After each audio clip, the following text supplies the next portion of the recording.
Getting your research published, man, it can feel like you're trying to climb a mountain, right? It's that final, absolutely crucial step to making your work a permanent part of the scientific record. But let's be real, the path to that summit can seem incredibly complex and, frankly, just exhausting. If you're a master's or a PhD student and these words just hit you right in the gut when you think about publishing, I just want you to know you are definitely not alone. It's pretty much a universal feeling in academia. But today, we're going to demystify this whole process together. And that right there, that's the cue. That's the big mindset shift we're going to explore. We're going to stop treating publishing like some big, scary test of your genius and start treating it like a game with a very clear set of rules. Your job isn't to be the smartest person in the room, it's to have the best playbook. So before we dive into that strategic playbook, let's just take a second to tackle that hurdle head on. Let's really get why this process is so fundamental. I mean, why is it even worth the climb in the first place? It really all boils down to this. Your paper is your official contribution. It's your voice in the scientific conversation. And hey, don't fall into that trap of thinking you need some earth-shattering discovery.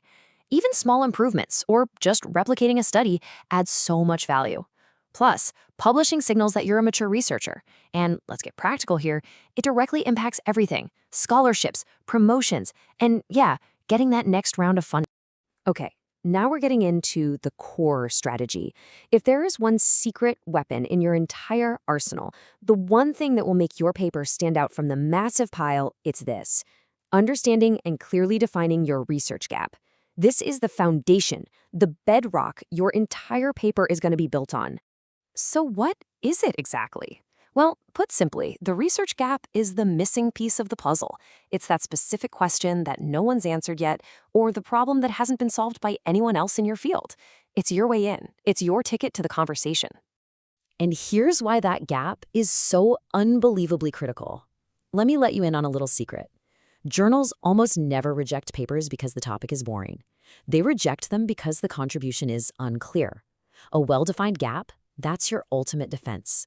It justifies your entire study, it helps you frame a laser-focused research question, and it makes it super easy for reviewers to see exactly why your work matters. All right, once you've nailed down your gap, the very next strategic move is choosing where to publish. And listen, this is not a lottery. It's a calculated decision that can seriously increase your odds of success before you even write a single word. The big question. This is the one that stops a lot of researchers dead in their tracks. You've done all the hard work, you've maybe even written the paper, but where does it belong? Where is it going to have the most impact? And let's be honest, the best chance of getting accepted. Okay, let's break it down with a simple, really powerful checklist. First up, read the journal's aims and scope. Seriously, actually read it. If your work doesn't fit, don't try to cram it in there. Next, check if they even publish your kind of paper.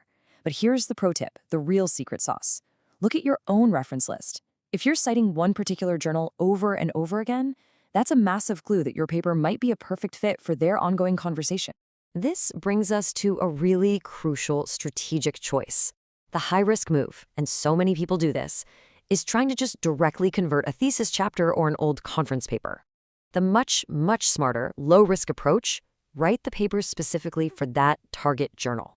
It shows the editor you've actually done your homework and that you're trying to engage with the conversations already happening right there in their pages. So you've got your gap, you've got your target journal. Awesome. Now let's talk about the writing process itself, how to craft a manuscript that is clear, robust, and basically ready to sail right through peer review. Most rejections are not because of weak ideas. They're because of totally preventable issues. So let's focus on these 5 things. We've already covered the research question. Number 2 is just non-negotiable. Follow the journal's formatting guidelines to the letter. A paper that ignores the rules just screams, "I didn't care enough to check." Then, of course, clarity, solid methods, and finally, the most underrated step of all, revise, and then get feedback from someone you trust before you even think about submitting. And here's the anatomy of that paper. Every single section has a specific job to do. Your intro, it has to state a compelling purpose right from the get-go. Your literature review grounds the work. Your methodology needs to be like a crystal clear recipe that someone else could follow to do your study again. But I really want you to pay close attention to the conclusion. This is your moment to shine. Don't just repeat what you found. Discuss the implications. What does it all mean for the field? What should happen next? Okay, you've done the research, you've picked the journal, and you have written the paper. You are so close. But before you hit that submit button, there's one last, absolutely crucial phase, the final pre-flight check. This is your final chance to catch all those small errors that can leave a big negative first impression. Proofread it one last time, and then maybe have a friend do it too. Double check that your references are in the exact format the journal requires. If it's a blind review, make sure your name is totally scrubbed from the manuscript file itself. And finally, write a short, sharp cover letter that sells your main contribution in just a few powerful sentences. You see, by following these strategic steps, publishing goes from being this intimidating mystery to a manageable, totally winnable game. Your work, your ideas, and your findings, they have real value. So the only question left is, are you ready to share them?